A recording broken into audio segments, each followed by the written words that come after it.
Assalamualaikum warahmatullahi wabarakatuh. Innal hamdalillah nahmaduhu wa nasta'inuhu wa nastaghfiruh wa na'udzu billahi min shururi anfusina wa min sayyiati a'malina.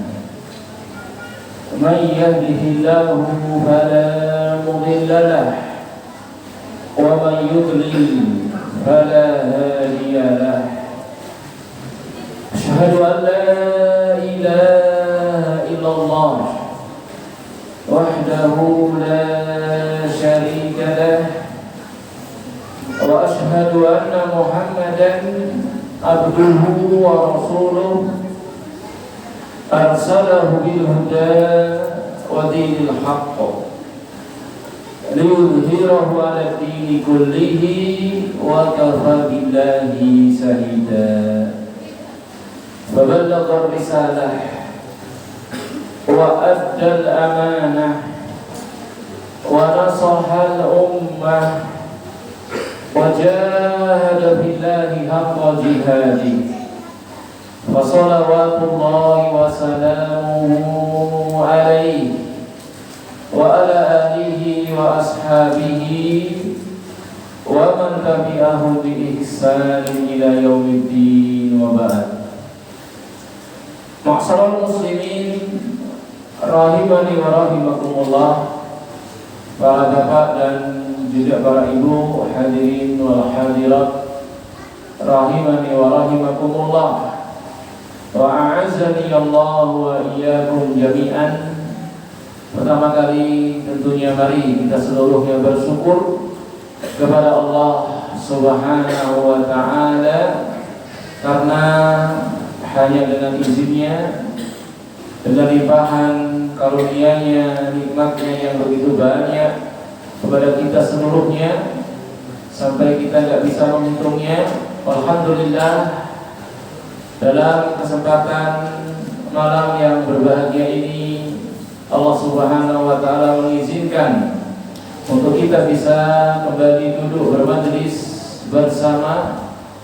Allah masih limpahkan kepada kita taufiknya, hidayahnya, bantuan dan pertolongannya, sehingga kita bisa berkumpul untuk melanjutkan kembali taklim kita, membaca, mempelajari, mengambil faedah ilmiah dari buku kecil yang ditulis oleh Fadilatul Syekh Al-Allamah Muhammad bin Shalih Al-Utsaimin ghafarallahu lahu wa liwalidayhi wa lil muslimina ajma'in, yang berjudul Hukukun Da'at ilaiha al-fitratu wa qarrarat as-syari'atu.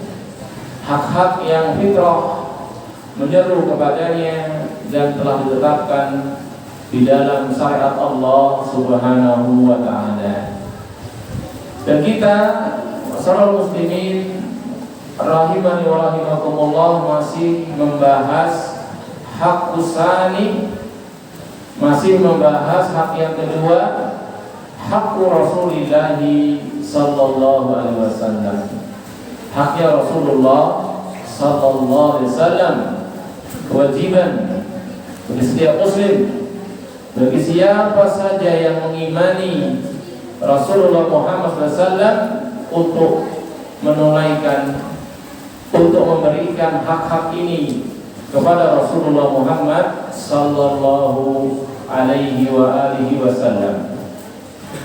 Sudah kita bahas beberapa hak beliau dari awal mula pembahasan hak ini, dari kewajiban mencintai beliau lebih daripada anak kita, daripada orang tua kita, daripada seluruh manusia, bahkan daripada diri kita sendiri. Itu sudah pernah kita bahas. Kemudian kewajiban mengagungkan, memuliakan, menghormati Rasulullah SAW dengan pengagungan, pemuliaan, penghormatan yang sesuai sesuai dengan apa yang Allah telah dudukkan padanya Rasulullah sallallahu alaihi wasallam. Tidak berlebih-lebihan, tidak ghulu, dan tidak pula taksir, mengurang-urangi dari kedudukan yang telah Allah dudukkan di atasnya Rasulullah Muhammad sallallahu alaihi wasallam. Sudah kita bahas. Beliau pernah menyatakan, sudah kita sampaikan, la tutruni kama atratin nasara Isa bin Maryam. Jangan kalian mengagung-agungkan aku, berlebihan kepadaku, sebagaimana orang-orang Nasrani berlebihan kepada Isa ibn Maryam. Inna ma'ana abdun, saya ini hanyalah hambanya Allah. Bahkan beliau hambanya Allah yang paling mewujudkan ubudiyahnya, hambanya Allah yang paling merealisasikan penghambaannya kepada Allah.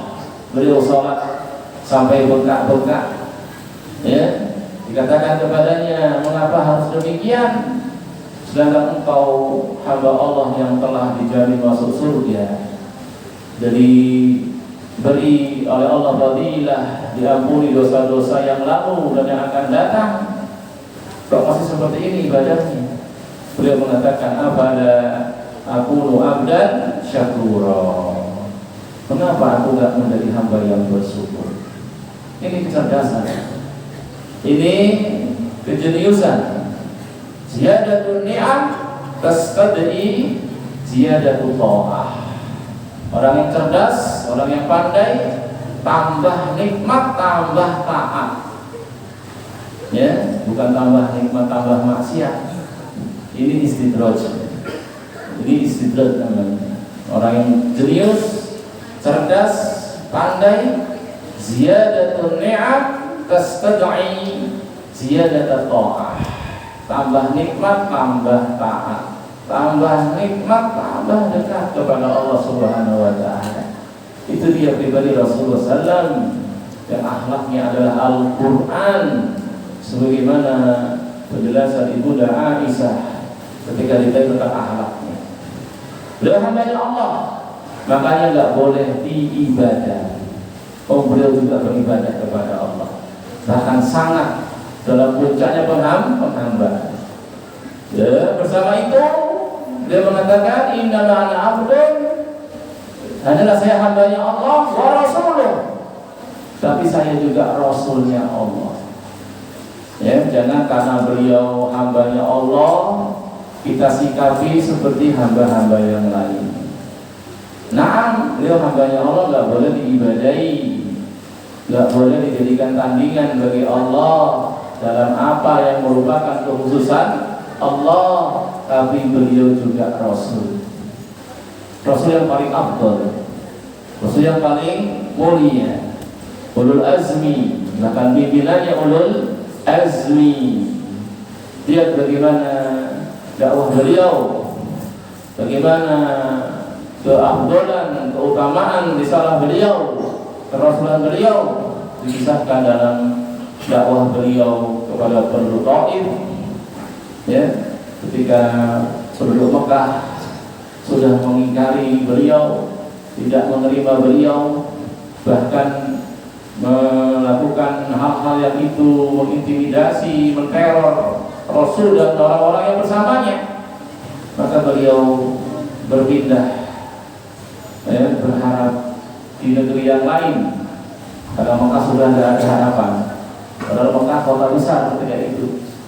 Beliau berharap di kota besar yang lain mungkin ada orang yang mau membela dakwahnya, maka beliau berangkat ke Taif sama pembantunya, dan tidak ada satupun tokoh di sana kecuali beliau datang.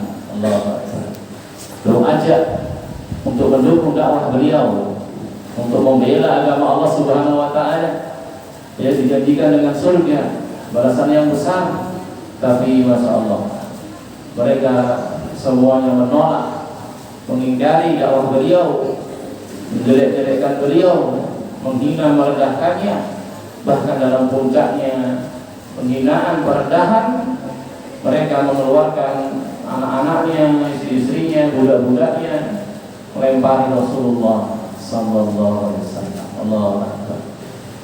Dilempari, padahal tidak minta duit, tidak minta dibayar, bahkan menjanjikan dengan surga, menjadi raja-raja di surga sana. Malah seperti itu sikapnya. Ya, sampai akhirnya Allah mengirim malaikat Jibril beri kabar kepada beliau bahwasanya malaikat penjaga gunung sudah ditundukkan untuk beliau. Terserah Muhammad sallallahu alaihi wasallam mau diperintah apa. Subhanallah. Kalau kita udah habis itu Taif, angkat itu gunung, tekan kepada mereka, dia terkumpul di semua. Kurang ajar, tapi udah begitu. Ini dijelaskan saya ini contoh kesempurnaan benar-benar beliau pimpinannya para Rasul. Beliau mengatakan tidak. Aku masih berharap ada dari anak keturunan mereka yang mau beribadah kepada Allah saja dan tidak mensekutukan dengan sesuatu apapun. Allah. Udah bapaknya mau ya wis, ya orang tuanya nggak mau ya sudah. Tapi masih panjang pikirannya. Mungkin nanti anak-anaknya keturunannya. Dan ternyata itu hak. Itu hak. Karena sebulan setelah berjalan waktu, berjalan masa, ternyata anak-anak keturunan dari orang-orang baik ini menjadi sahabat-sahabat Rasulullah SAW. Berjuang membela agama Allah, menegakkan tauhid bersama beliau. Juga kalau beliau tadi lempar aja ke gunungnya, selesai urusannya, amat wilayahnya. Dan nggak ada lagi beranak pinak, udah habis orang tua. Ini dijadikan contoh. Makanya dia hambanya Allah jangan diibadahi, itu maksudnya. Tapi jangan kita remehkan. Nih perintahnya, larangannya, kabar-kabarnya. Ini kabar, perintah, larangan Rasul yang dia nggak bicara dengan hawa nafsu, tapi wahyu yang diwahyukan kepadanya. Wajib bagi kita yang mengimaninya mendahulukannya dari semua kabar-kabar yang dibawa manusia, dari semua perintah-perintah, dari semua larangan-larangan, sehingga benar-benar kita dudukkan beliau sebagai Rasulnya Allah dan kita wajib taat mutlak. Taatnya mutlak tanpa syarat. Karena Rasul tidak mungkin merintahkan maksiat, tidak mungkin merintahkan yang itu dosa. Ada beberapa ketaatan kepada selain beliau dari kalangan makhluk ini, sekalipun guru kita sendiri, ustaz kita sendiri, sekalipun orang tua kita sendiri, itu ketaatannya muqayyad, bersyarat selama perintahnya, larangannya, kabarnya tidak berseberangan dengan perintah, larangan, kabar Rasulullah sallallahu alaihi wasallam. Baru kita dengar, baru kita taati. Kalau berseberangan, tidak ada ketaatan kepada makhluk dalam bermaksiat kepada Allah dan Rasulnya. Ini sudah kita bahas, ya, sampai membenarkan kabar-kabarnya.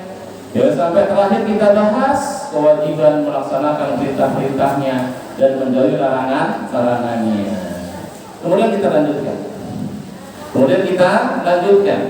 Termasuk hak beliau yang disebutkan di sini dalam kitab Huququn da'at ilaiha al-fitratu wa qarraraha syari'atu oleh Fadilatul Syekh Al-Allamah Muhammadul Shalih Al-Utsaimin rahimahullah, al-iman bi anna hadiyahu akmalul hadi. Wajib setiap muslim mengimani petunjuk Rasulullah sallallahu alaihi wasallam adalah paling sempurnanya petunjuk. Petunjuk yang paling sempurna. Metode tata cara yang paling sempurna dalam kita hidup di dunia ini. Baik itu berkaitan muamalah kita sama makhluk, bahkan sama muslim, mungkin sama tetangga, sama suami, sama istri, bahkan sama orang kafir. Dalam kita usaha, kita kerja, semua itu ada di dalamnya petunjuk-petunjuk Rasulullah sallallahu alaihi wasallam. Ada di dalamnya syariatnya Rasulullah sallallahu alaihi wasallam. Apalagi berkaitan khusus ibadah dengan Allah, muamalah dengan Allah. Demikian berkaitan dengan kehidupan Islam mati. Dari kabar-kabar beliau seluruhnya, ya, itu wajib kita yakini, ya, merupakan petunjuk yang paling sempurna. Semakin kita mendekat, semakin kita tunduk patuh, semakin kita menerima, semakin kita dalam kebaikan-kebaikan yang banyak, dalam kemaslahatan yang banyak. Semakin kita tunduk patuh, mendekat, menerima, ya, pasrah dengan syariat Rasulullah SAW, menerimanya, melaksanakannya, semakin kita terhindar dari sekian banyak kerusakan, kemudaratan. Ini wajib menjadi keyakinan setiap muslim. Ini hak beliau, dan hal itu sudah sering disampaikan dalilnya.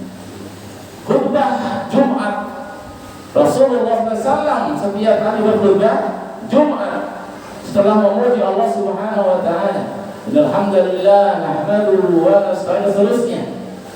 Amma ba'du, beliau mengatakan fa inna asdaqal hadithi kitabullah.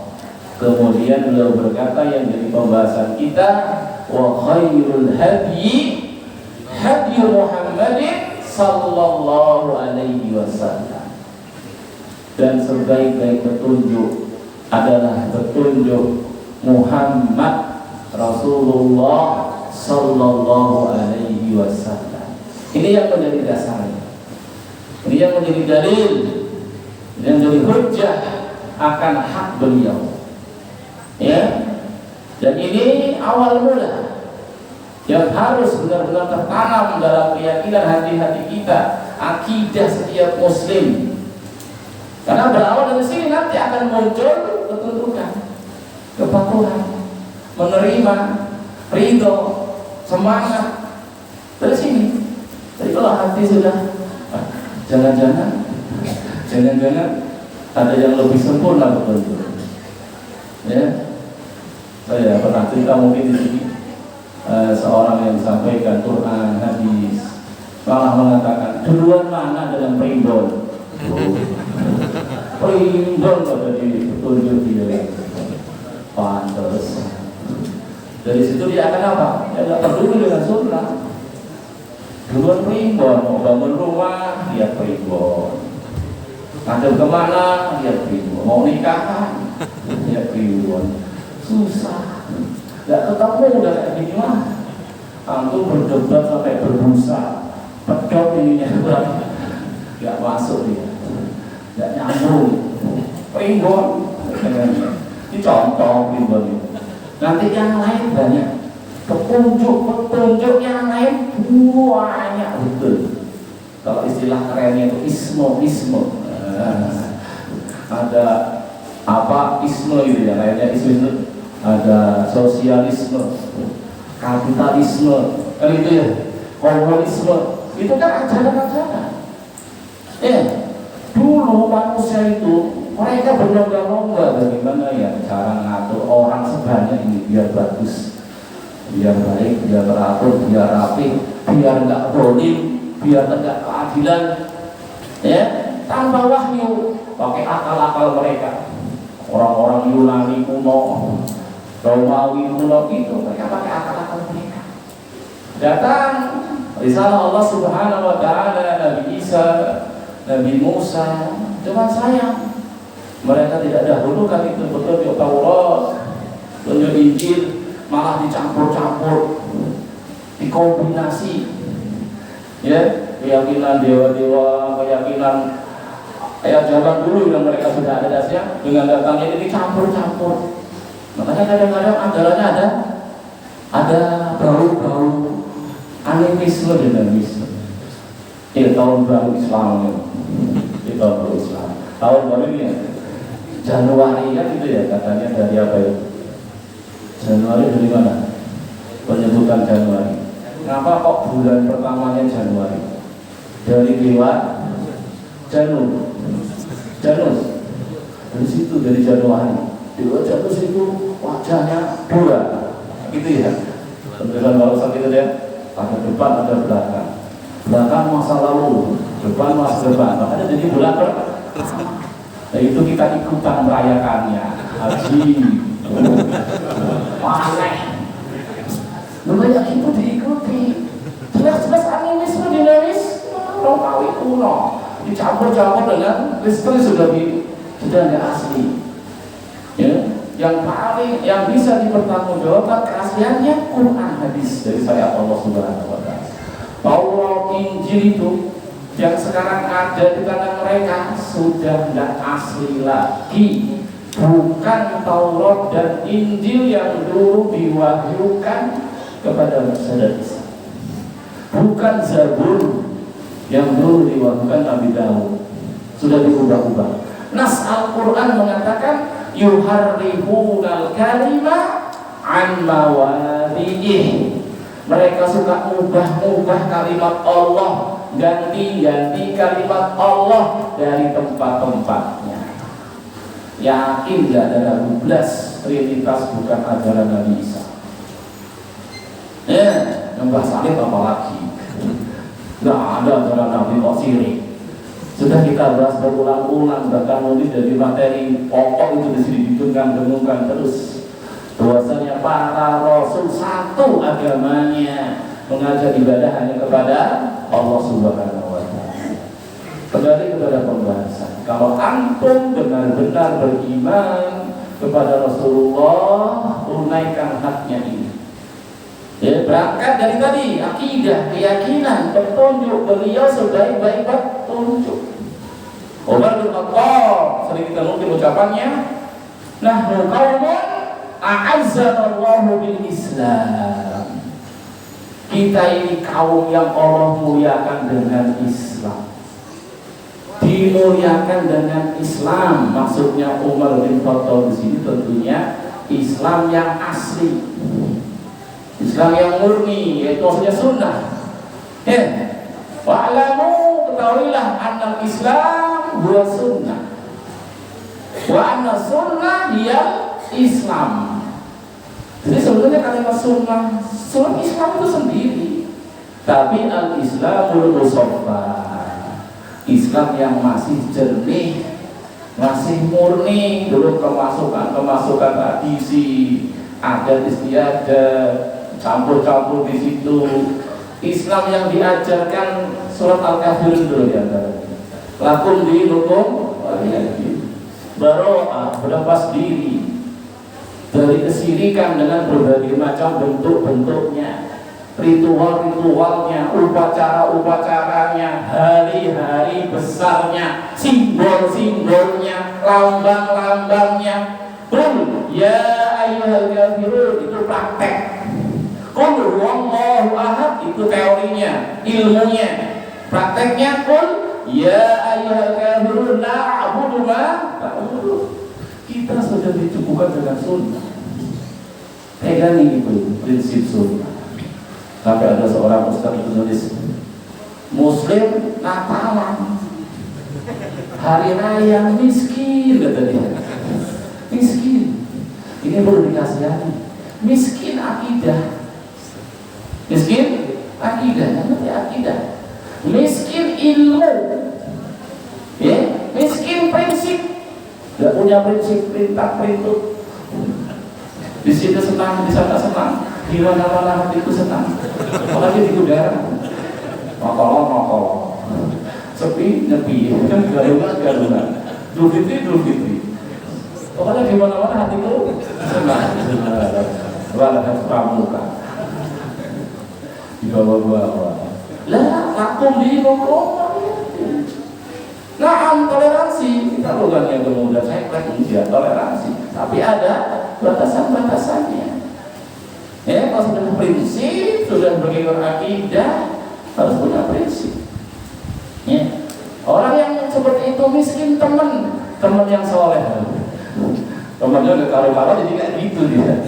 Kalau temannya soleh nanti sunnah nggak akan begitu. Ya, ini Masya Allah.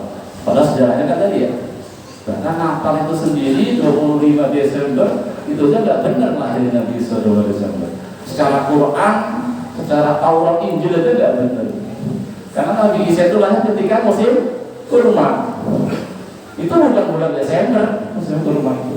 Kisahnya Maria lah yang dia sudah mau melahirkan di suatu sandal pohon kurma, suruh gerakkan sehingga jatuh buat kurmanya. Wa kuli wasrobi wa qorri aina. Ya, kalau ada yang lihat kamu katakan aku bernadar kepada Ar-Rahman, dia akan ngomong sama orang. Karena susah dia jelaskan itu anaknya itu. Gimana punya anak nggak disentuh perempuan? Susah jelaskannya. Orang adanya bodoh. Ya, orang-orang Nasrani dulu, oh ini anak Tuhan. Dulu anak Tuhan. Orang-orang Yahudi dulu, ini anak haram. Kaum muslimin tengah-tengah. Bukan anak haram, bukan anak Tuhan. Dia tanda dari tanda-tanda kebesaran Allah. Yang kalau menghendaki sesuatu tinggal ngomong kun fayakun. Udah. Perempuan nggak disentuh laki-laki. Perawan suci bisa hamil kemudian punya anak. Ya, mudah. Itu kaum muslimin. Dia itu rasulnya Allah. Dia hambanya Allah, bukan anak Allah, bukan anak haram. Orang yang Yahudi sama ini udah biasa semuanya.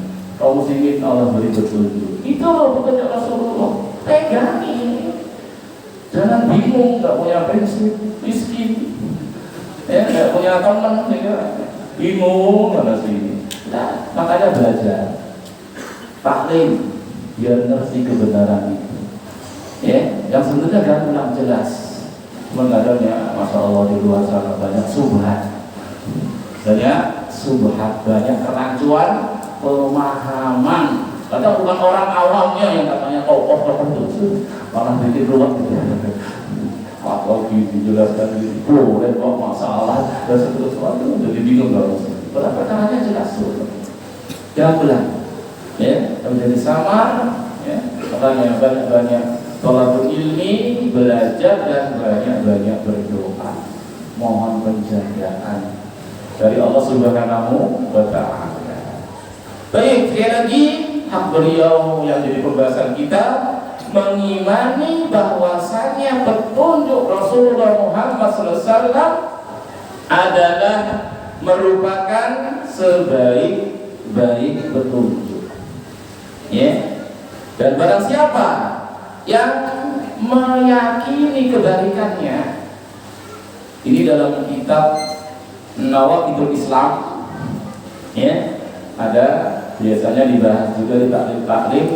Di antara pembahasan yang penting juga apa? Pembahasan Nawaqidul Islam, pembatal keislaman.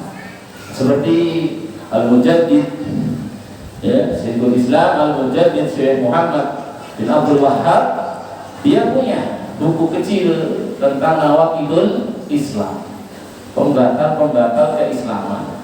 Nah, pada poin nomor 4 beliau mengatakan, ya, di antara pembatal keislaman pada poin nomor 4 beliau mengatakan, wa man ittaqada, siapa saja yang punya akidah, punya keyakinan, anna ghaira hadyin Nabi sallallahu akmalu min hadyi, ada selain petunjuk Nabi sallallahu yang lebih sempurna daripada petunjuk Nabi Muhammad sallallahu. Ini pembatal keislaman. Barang siapa meyakini ada selain petunjuk Nabi sallallahu alaihi wasallam yang lebih sempurna daripada petunjuk Muhammad sallallahu alaihi wasallam, au anna hukma ghairihi ahsanu min hukmi, atau ada keputusan, ya, ada syariat, ada hukum yang lebih bagus, lebih sempurna daripada syariat, daripada keputusan, daripada hukumnya Muhammad sallallahu alaihi wasallam. Ini termasuk pembatal keislaman. Kalladzi yufaddilu hukmat tawaghi ala hukmihi. Semisal orang-orang yang lebih mendahulukan hukum-hukum tauhid. Tauhid itu hukum-hukum dibuat oleh manusia, hasil pikiran manusia, hasil perenungan manusia. Itu isme tadi. Itu dia yakini lebih utama, lebih afdal daripada hukum syariat keputusan Muhammad sallallahu alaihi wasallam. Maka yang seperti ini masuk dalam keyakinan akidah yang kufur. Kufurnya kufur akbar. Itu bisa mengeluarkan pelakunya dari Islam. Cuman perlu saya berikan tanbih di sini, hati-hati, jangan sembrono dalam masalah ini, karena adanya kelompok-kelompok, ya, bahkan dijelaskan para ulama kita, sebagian tokoh-tokoh, para ulama, itu kan sudah masuk ulama sebenarnya, orang berilmu tergelincir dalam masalah ini. Maksudnya dalam masalah menghukumi orang yang berhukum dengan selain hukum Allah. Banyak yang salah paham, banyak yang tergelincir. Ini pembahasan rinci nanti, pembahasan detail, jangan serampangan, jangan sembrono. Mungkin kita sering dengar ayat Allah Subhanahu wa taala dalam Al-Qur'an, wa man lam yahkum bima anzalallah fa ulaika humul kafirun. Ya, wa man lam yahkum bima anzalallah fa ulaika humul kafirun. Ada nanti lagi mirip dengan ini, wa man lam yahkum bima anzalallah fa ulaika humul zalimun. Ya, ada lagi ayat setelahnya, ini hampir berurutan dalam surah Al-Maidah. Hampir berurutan penyebutannya. Barang siapa yang tidak berhukum dengan hukum Allah, mereka orang-orang kafir. Satu lafaz. Lafaz yang berikutnya, wa man lam yahkum bima anzalallah fa ulaika humul zalimun. Siapa yang tidak berhukum dengan hukum Allah, mereka orang-orang yang zalim. Kemudian lafaz lagi, yang berikutnya, wa man lam yahkum bima anzalallah fa ulaika humul fasikun. Barang siapa yang tidak berhukum dengan hukum Allah, mereka orang-orang yang fasik. Awas, ini ayat ada perinciannya, jangan sembrono. Dulu pernah saya kisahkan di sini, ada seorang ditanya, seorang ustaz, gimana hukum orang makan tangan kiri? Kafir. Kok bisa kafir? Iya. Agama Islam ini memberikan tuntunan kepada kita. Kisah Rasul dalam anak kecil ya, yang makan tangannya kesana kemari, ya, Rasul pegang tangannya, ya gulam, ya kul bismillah, mau makan baca bismillah, waktu dia ini makan mana kanan, itu petunjuk Rasulullah, kanan. Dalam hadis yang sudah mengatakan yang makan tangan kiri setan. Apa kalau nggak kafir orang itu? Masya Allah, ini hati-hati ini. Ya, masalah takfir, mengkafirkan seseorang, mengeluarkannya dari Islam ini bukan perkara ringan. Ya, bukan perkara ringan. Baik, itu sudah masuk salat Isya. Azan dulu ya, nanti kita lanjutkan lagi. Bakal bersedah.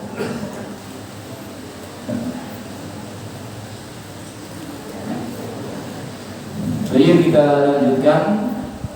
Ya. Jadi haknya Rasulullah SAW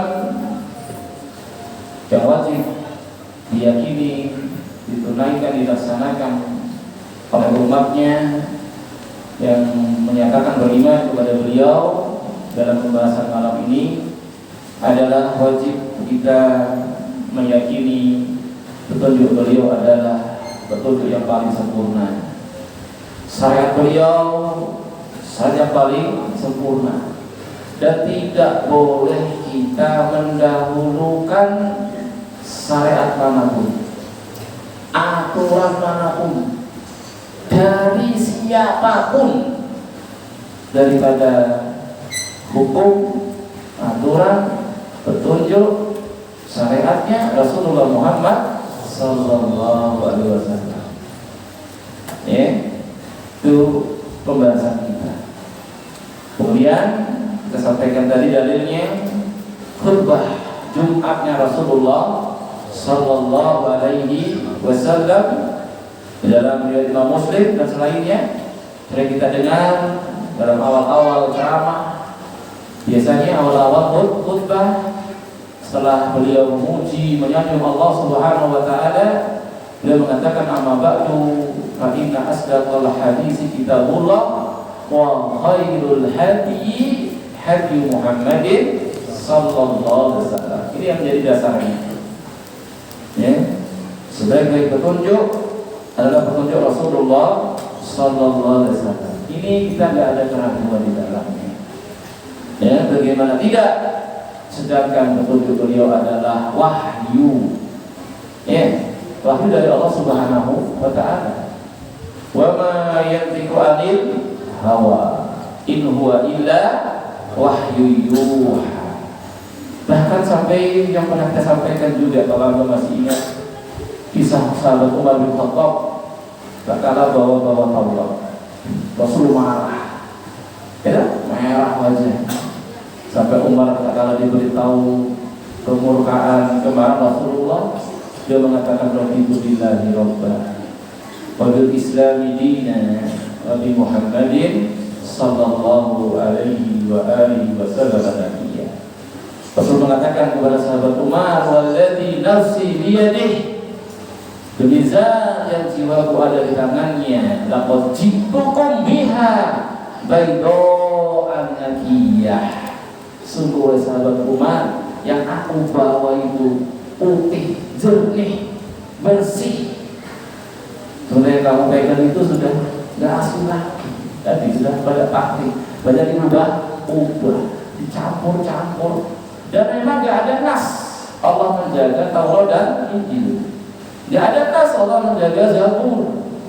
Tidak ada nas Allah menyempurnakan risalah Rasul-Rasul sebelumnya. Yang ada nasnya Allah menjaga Al-Quran.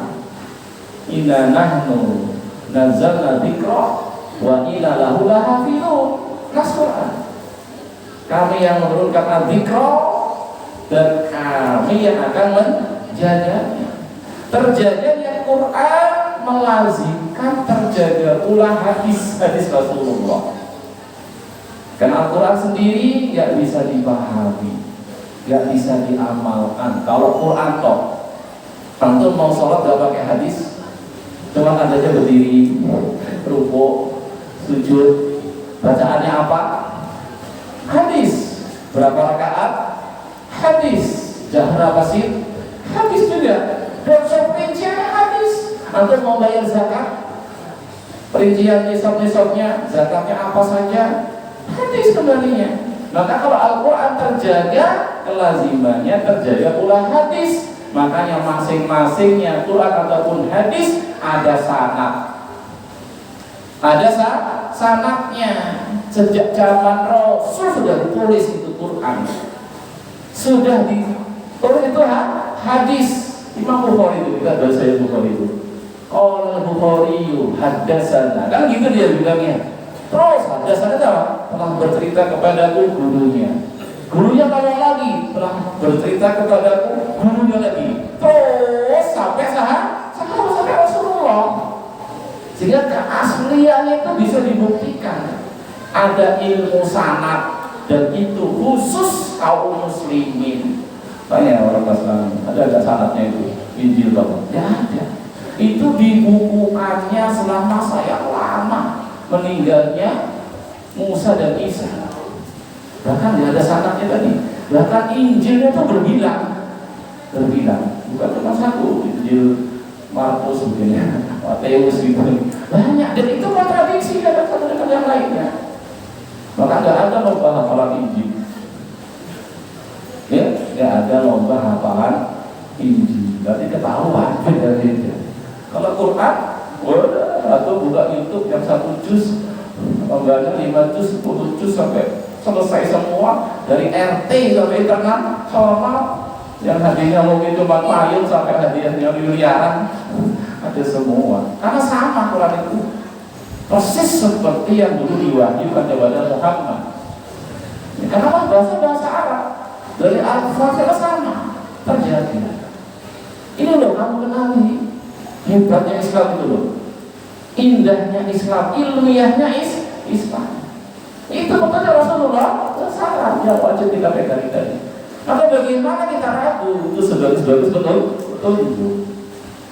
Makanya tadi saya sampaikan, bahkan para ulama memasukkan pembatal keislaman, batal Islamnya. Seorang yang meyakini ada petunjuk selain petunjuk Rasulullah yang lebih sempurna, ada syariat selain Rasulullah yang lebih sempurna. Lihat ini kisah Umar bin Khattab, sampai Rasul mengatakan dalam hadisnya, ya, kata beliau, "Walladzi nafsi biyadihi," demi zat yang jiwaku ada di tangannya, "Lau kana Musa baina al-hurikum," wahai sahabat-sahabatku, seandainya Musa berada di tengah-tengah kalian, "Tsumma taba'tumuhu wa taraktumuni," kemudian kalian semua mengikuti Musa, kemudian kalian tinggalkan saya, "la dhalaltum dhalalan ba'ida," niscaya kalian akan sesat dengan sejauh-jauhnya kesesatan. Ikuti siapa tadi, Pak? Ibu-ibu ikuti siapa tadi? Ibu-ibu, siapa yang Rasul bilang tadi, kalian ikuti dia, tinggalkan saya, kalian akan sesat, kesesatan yang jauh. Ikuti siapa tadi?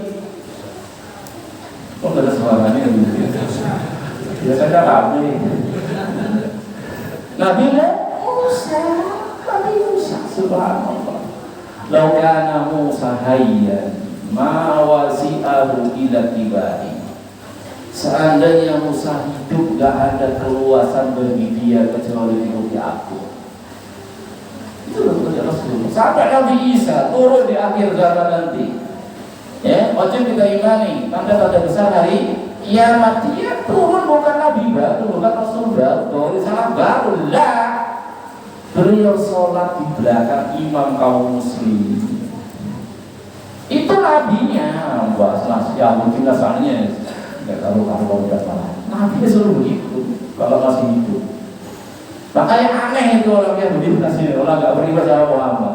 Oh, nabi itu loh ya, nggak bertaurat dan ini kalau itu sekarang ini ikuti nabi kita. Ya diamalkannya syariat Islam. Isa itu mengamalkan syariat Islam. Jadi hakim dia, memutuskan perkara kaum muslim bukan dengan Injil, dengan Islam. Risalah Islam ini umum, sempurna untuk seluruh manusia, bukan hanya untuk orang Arab. Kalau risalah Nabi yang dahulu khusus, hanya untuk masing-masing kaum.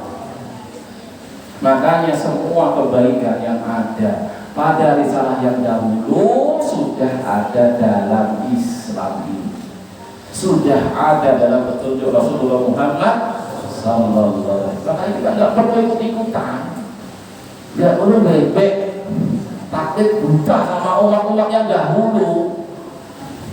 Gimana kita yang harus jadi panutan yang diikuti lah malah tidak diikuti.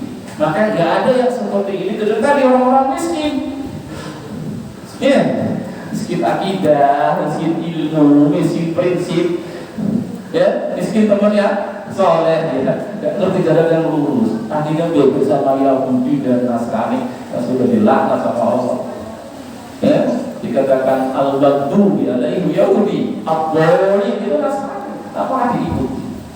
Apa kamu gak punya ajaran? Apa kamu gak punya pegangan? Masya Allah, kita sudah dikasih tadi, wa khairul hadi Muhammadin sallallahu alaihi wasallam. Gak ada keraguan. Cuma yang perlu saya sampaikan tadi, Pak, bersama dengan itu pembatal keislaman jangan sembrono. Karena Ahlus Sunnah itu, ya, mereka tidak gampang-gampang mengkafirkan. Kalau antum belajar qawaid, kaidah-kaidah ya, patokan-patokan dari akidah Ahlussunnah, mereka orang yang paling hati-hati dalam mengeluarkan seorang dari Islam. Bahkan mengeluarkan seorang dari sunnah saja itu mereka nggak sembarangan. Imam Ahmad itu mengatakan sakit, berat, sangat-sangat berat mengeluarkan seorang dari sunnah. Kita bilang ahli bidah. Ini bukan mengkafirkan ya. Cuma kita katakan ahli bidah. Ahli bidah harus kafir. Itu aja berat. Bagaimana sampai mengeluarkan seorang dari Islam? Kenapa? Kalau kita sembarangan sembrono, yang pertama kita akan terjatuh dalam dosa yang sangat besar, yaitu membuat kedustaan atas nama Allah. Kita bilang, hei kafir, gitu ya, hei musuh Allah. Padahal dalam ilmu Allah belum kafir, belum kafir, bukan musuh Allah. Apa ini kalau bukan kedustaan yang paling besar? Siapa lagi yang lebih zalim daripada seorang yang berani membuat kedustaan atas nama Allah? Hukum si fulan kafir, si fulan zalim, si fulan fasik itu tidak kembali kepada kita ini masalah muslimin. Bahkan tidak kembali kepada para ulama, itu kembali kepada Quran dan hadis. Harus ada dalil, harus ada hujjah. Itu ucapan, itu perbuatan, itu akidah. Secara dalil dan hadis memang perbuatan yang kufur akbar. Itu satu. Setelah itu masih ada tahapan berikutnya. Setelah seorang terjatuh dalam akidah, dalam ucapan, dalam perbuatan yang kufur akbar, itu tidak serta-merta orangnya jadi kafir. Ada nanti istilahnya itu syarat-syarat pengkafiran. Kalau ini nggak terpenuhi, satu saja nggak terpenuhi, maka jadi manik, jadi pencegah, nggak boleh dikafirkan. Jadi berat. Ya, sudah pernah kita kisahkan di sini. Ada orang itu mengatakan ucapan yang lebih parah dari Fir'aun. Apa Fir'aun bilang? Ana rabbukumul a'la. Ada yang lebih parah dari Fir'aun. Cuman dia ngomongnya itu dalam kondisi nggak sadar, pikirannya sedang tertutup, saking senengnya salah ngomong. Allahumma anta abdi wa ana rabbuk. Ya Allah, engkau adalah hambaku, akulah Rabbmu. Karena di badan Fir'aun, di badan Fir'aun ngomong ana rabbukum ala itu aja. Kata salah seorang ustaz, ini ada riwayat setan sampai gila-gila gitu. Fir'aun ngalah-ngalahin saya. Iblis itu gak pernah bilang gitu. Iblis itu ngaku dia hambanya Allah, tolak tani. Ya, minat, ngaku dia saya engkau ciptakan dari api, itu ngaku. Bahkan dia bersumpahnya dengan kemuliaan Allah, wa bi'izzatika, demi kemuliaanmu wahai Rabbku. Ngaku. Dan aku anak bukan berharap, hebat ini kita ngalah-ngalah iblis. Ada yang lebih parah dari itu. Ya, kisah yang masyhur. Seorang dalam perjalanan safar di tengah gurun pasir. Di situ kendaraannya, di situ makanannya, minumannya, bekalnya. Ya, kabur kendaraannya. Baru lagi tengah-tengah perjalanan sudah kabur kendaraannya. Gimana ini tinggal gitu kondisinya? Waduh, ya tinggal nunggu mati. Mau jalan terus nggak mungkin. Akhirnya dia dari tempat yang teduh, berbaring di situ, putus asa, nunggu mati. Dan mulai dia rasakan itu kematian. Mulai capek, haus, lapar, tinggal nunggu mati. Oh, situ dia rasakan itu mulai mengarah kepada kematian jasadnya. Tiba-tiba masih seperti itu kondisinya, sudah dalam puncaknya putus asa. Datang lagi tuh hewannya, kendaraannya. Oh, masih lengkap makanannya, minumannya, bekal, segala. Dia bangkit, dia ambil tangkakan kuda tadi atau ontanya, Kemudian dari saking senangnya salah ngomong, Allahumma anta abdi wa ana rabbuh.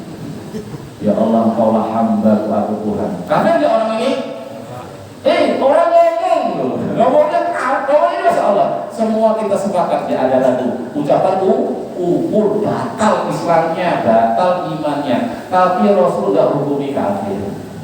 Mengapa? Ada manik, ada pencegah. Apa itu? Bukan pilihan dia, bukan kehendak dia. Salah ngomong saking senangnya, pikiran tertutup. Apa bahasa kita saya? Kelicut ngomong ya. Bahasanya apa? Alhamdulillah. Sabar kahul lisan. Jadi lisannya dahulu pikirannya, kemudian ngomong. Pikirannya baru belakang, saking senangnya. Salah ngomong. Dan hukumi kafir.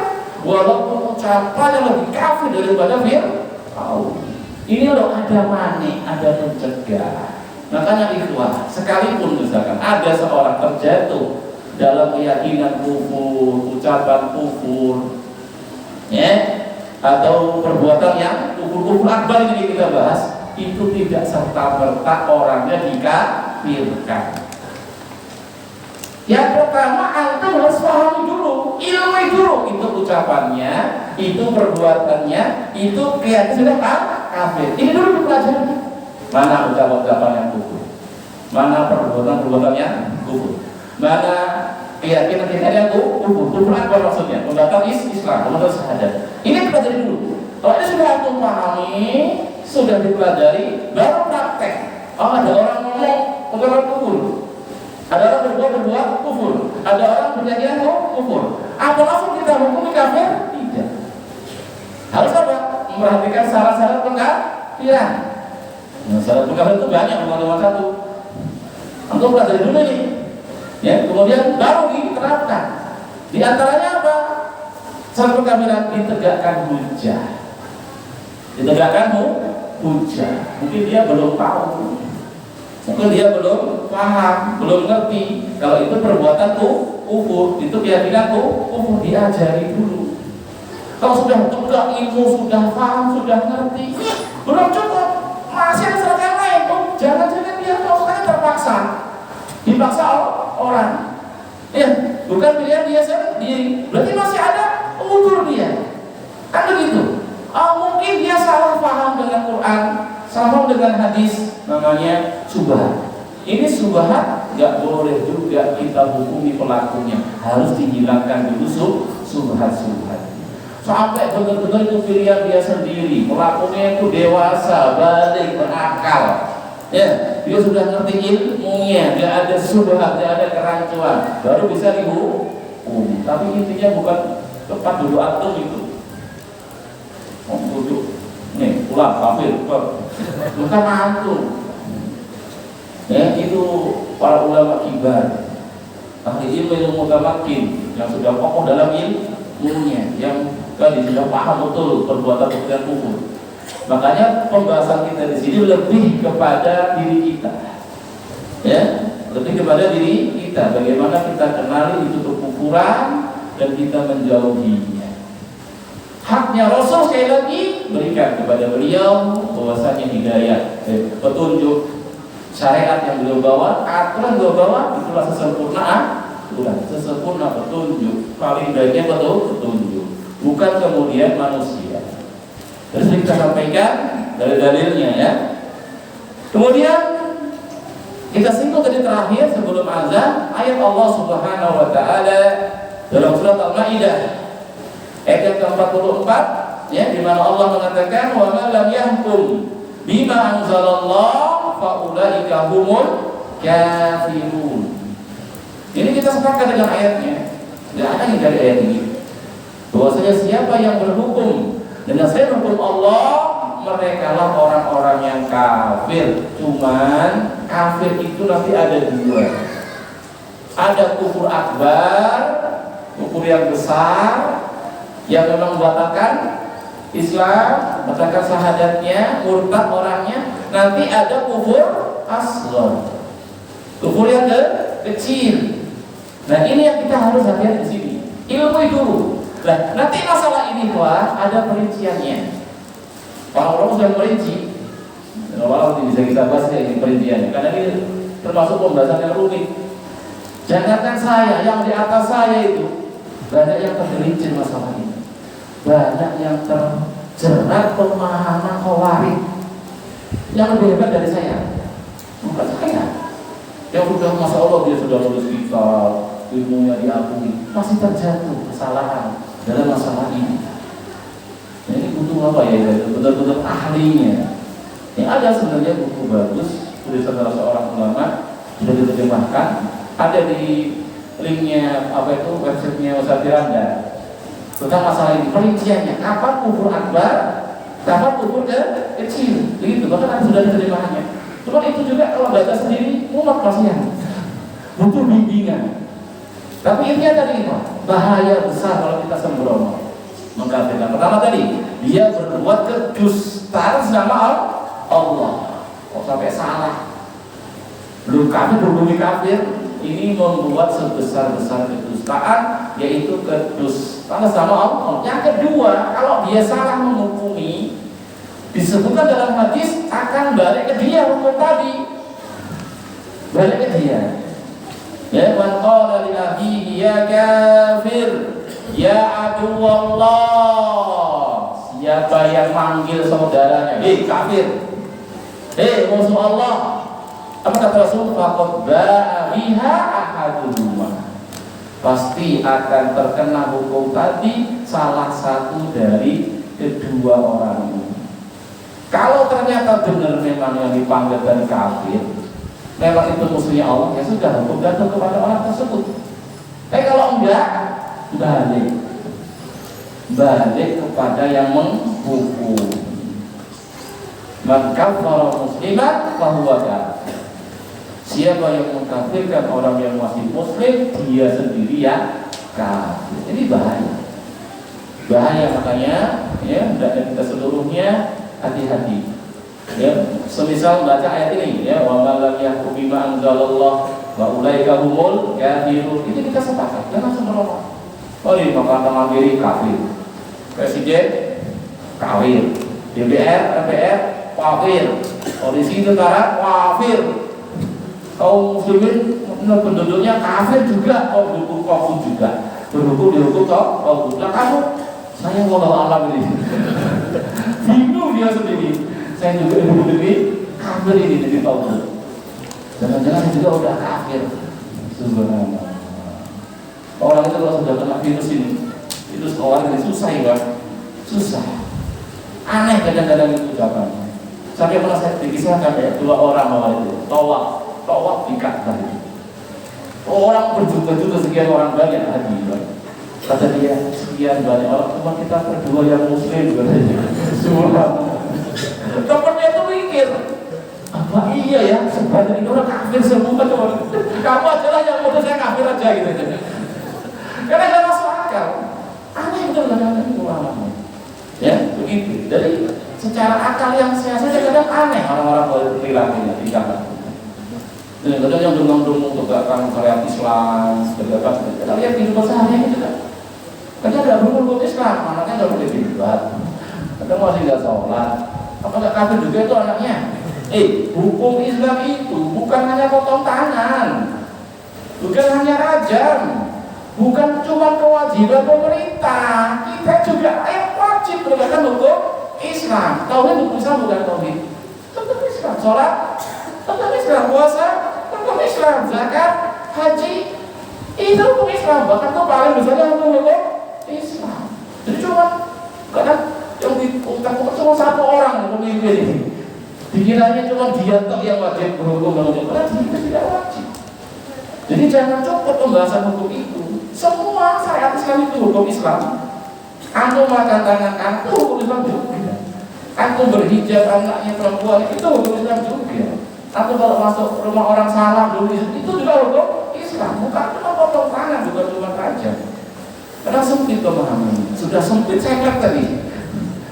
Gampang-gampang mengakui susah barangkali. Bahaya. Kalau aku oleh kamu kayak gini, udah tinggalkan aja. Subhatnya banyak misalnya itu. Susah subhatnya banyak. Ya, baik. Juga semisal ayat Allah. Ya, Allah berfirman, Dalam Al-Quran, dalam surat An-Nisa, alam taro ilal ladzina yaz'umuna annahum amanu bima unzila ilaika wa ma unzila min qablika yuriduna an yatahakamu ila taghut. Wahai Nabi Allah, tidakkah engkau melihat orang-orang yang menyangka mereka beriman dengan apa yang diturunkan kepadamu, Al-Quran, ya. Wa ma unzila min qablik, menyangka beriman juga kepada yang diturunkan sebelummu dari kitab-kitab, ya. Tapi apa? Yuriduna ayyatahakamu ila taghut. Ternyata mereka itu malah menginginkannya berhukumnya kepada taghut. Ini kisahnya sebenarnya kisah orang munafik, ya. Kisah orang munafik ketika bersengketa dengan seorang muslim sejati. Nah, muslimnya ini ngajaknya, ayo kita kembalikan kepada Rasulullah SAW. Nah, orang munafiknya nggak mau, malah ngajaknya berhukumnya kepada salah seorang tokoh ahli kitab.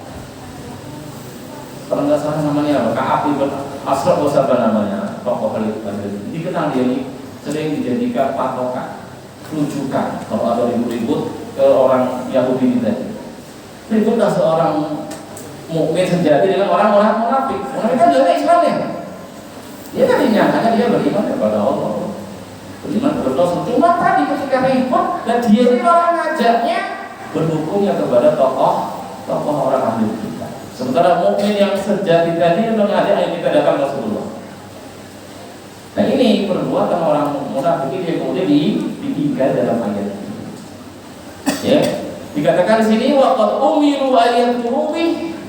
Bahkan sebenarnya mereka diperintah untuk mengingkari hukum-hukum taghut tersebut. Wa yuridu syaitanu an yudillahum dhalalan ba'ida. Setan menginginkan agar kalian tersesat dengan sesatan yang jauh. Nah, ini ayat sekali lagi hati-hati dalam memahaminya. Nah, kita sepakat kewajiban tadi mengimani syariat Islam, ya, sunnah Rasulullah SAW, petunjuknya paling sempurna yang petunjuk. Ya, meyakini yang sebenarnya lebih sempurna itu termasuk kekufuran. Ya, cuma tadi ya, jangan sampai salah dalam prakteknya. Banyak bentuk-bentuk bulu berlebihan. Ya. Sampai pada firman Allah ayat yang ke-65 dari surat An-Nisa tersebut, Allah mengatakan fala wa rabbika la yu'minun. Maka demi Rabbmu, fala wa rabbika, demi Rabbmu wahai Muhammad SAW. Di sini Allah sampai bersumpah dengan dirinya sendiri, menunjukkan betapa agung, betapa besarnya perkara yang akan disampaikan setelah sumpah tersebut.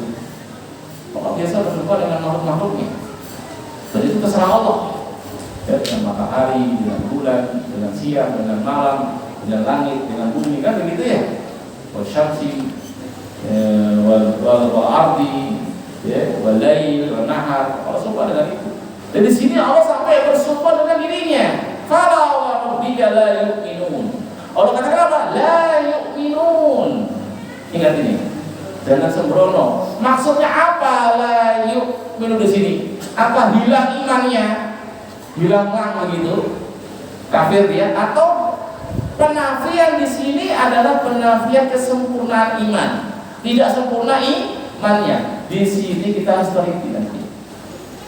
Harus tasabbut, cari riwayat, cari penjelasan dari ahli sunnah, para ulamanya, apa maksud dari penafian di sini. Ternyata para ulama menjelaskan maksud penafian di sini bukan kemudian kafir, tapi tidak sempurna imannya. Itu hukum asalnya. Ya, siapa itu? Ya, yang Allah katakan tidak beriman tadi, tidak sempurna imannya. Ya, yang pertama dikatakan tidaklah mereka beriman sampai mereka itu yuhakimuka fima sajara bainahum.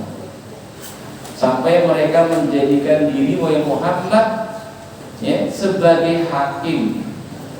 Hatta yuhakimuka, sampai mereka menjadikan dirimu sebagai hakim fima sajara bainahum, dalam segala apa yang mereka perselisihkan.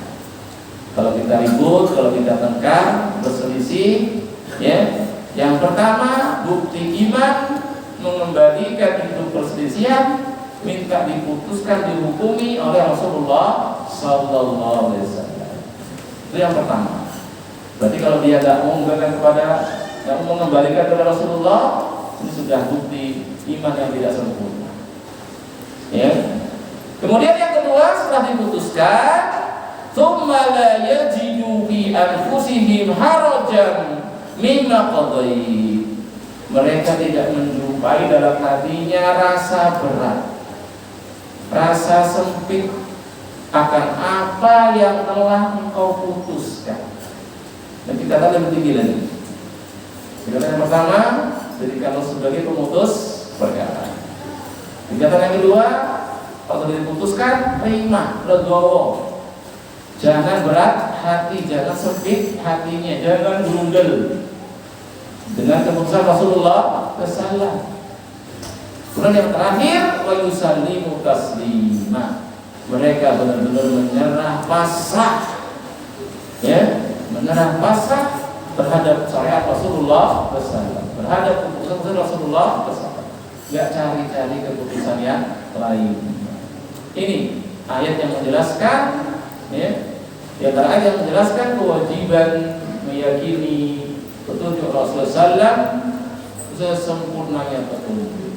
Karena kita gak mungkin mengembalikan kepada Rasul, lapang dengan keputusan Rasul, menyerah pasrah kepada Rasul, kecuali berangkat dari keyakinan kita itu sebaik-baik keputusan. Kita sudah ada keyakinan tadi, ada yang lebih bagus yang lainnya. Nah, akan kita kembali kepada hukum-hukum Rasulullah Sallallahu Alaihi Wasallam tersebut.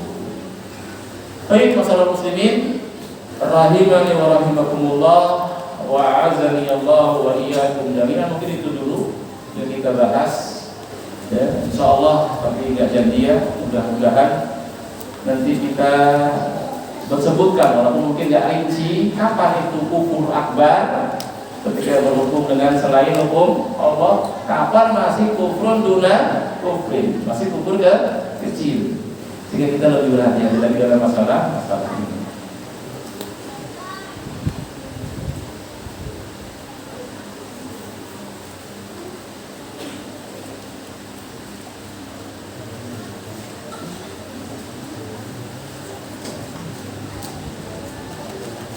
Masya Allah. Bismillah, Ustaz, Anda mau bertanya, apakah orang-orang yang jelas-jelas pelaku bid'ah termasuk dalam pembatal Islam atau keluar dari petunjuk Rasulullah SAW? Karena ada seorang di tempat anak tinggal, dia mengatakan kalau Rasulullah itu kurang dalam memberi petunjuk tentang agama Islam sebenarnya. Itu sudah kafir ya gitu. Ya. Tapi sebenarnya bid'ah yang terjatuh orang di dalamnya nggak harus kafir. Ada tingkatan-tingkatan ya dia. Ada sampai tingkatan kafir kita. Kalau sampai seperti ini, udah petunjuk langsung kurang, apa ini? Kufur itu. Batal Islamnya. Cuma tadi ya, jangan langsung dihukumi dia orang jadi kafir. Atau cari-cari penjelasan apa? Tadi tempuh, ya, tegakkan hujah-hujah. Sampaikan nasihat kepada ini. Ucapan itu bahaya, kufur itu. Sampaikan tadi hadis Rasul, wa khairul hadi yang sampaikan. Tegakkan hujah. Kadang-kadang orang itu, masya Allah ya, bodoh sudah sangat tersebar. Orang itu sudah mendarah daging, ya, bodoh dengan sunnah itu sudah mendarah daging. Yang mereka pelajari sejak dulu, masya Allah. Sampai ada orang itu nggak pernah kenal bid'ah. Baru saya ngerti ada bid'ah, ketika ngaji sunnah itu baru ngerti ada bid'ah itu. Bola lain itu dari sunnah. Saya sampai tua kayak gini nggak pernah ada bid'ah bola lain juga. Bid'ah hasanah semua. Ngaji sunnah baru ada bid'ah. Ini kan berarti butuh ilmu nih. Karena cuma tadi, ya ikut-ikutan, nggak paham. Itu nggak bisa dihukum yang kayak gitu. Tapi ucapannya sudah sangat kufur. Mengatakan petunjuk Rasul kurang ini subhanallah, ngeri ini kan. Ngeri betul. Tapi kalau ucapan di atas tadi, apakah orang yang jelas-jelas pelaku bid'ah termasuk dalam pembatal Islam? Ini nggak harus. Karena bid'ah kan bertingkat-tingkat. Nama itu sore nggak batal Islamnya kan. Kulun nggak batal Islam. Kalau itu khilafiyah, ya. Kalau subuh khilafiyah. Tapi kalau seperti ini kafirah sudah mengatakan petunjuk Rasul kurang ini subhanallah. Nuduh ayat Allah nggak benar. Al-yawma akmaltu lakum dinakum. Ucapan Rasul khairul hadi nggak benar juga. Ini musibah. Ini kekufuran.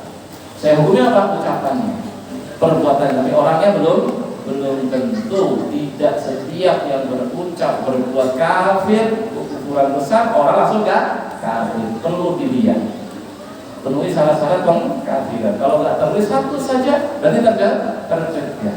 Tapi sekali lagi saya katakan itu bukan fungsi kita. Tapi itu hati sama orang ini. Jangan dijadikan teman akrab. Apalagi diambil ilmunya, kabur aja. Ya, biarkan begitu. Tapi masalah buku media, wallahu a'lam.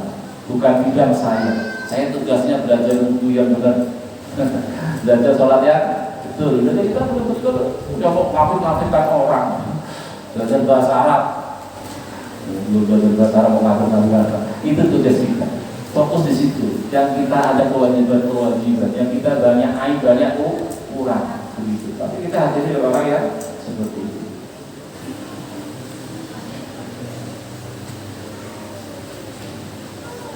Apakah Pancasila bukan negara hukum Islam?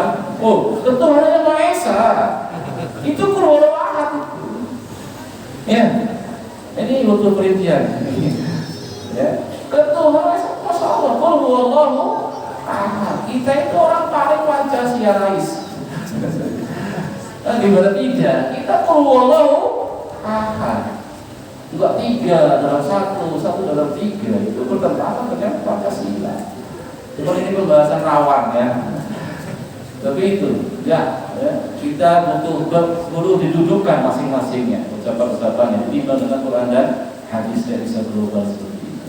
Wallahu a'lam bishawab. Lebih kurang saya mohon maaf. Itu yang bisa disampaikan. Subhanakallahumma wa bihamdika asyhadu an la ilaha illa anta astaghfiruka wa atubu ilaik.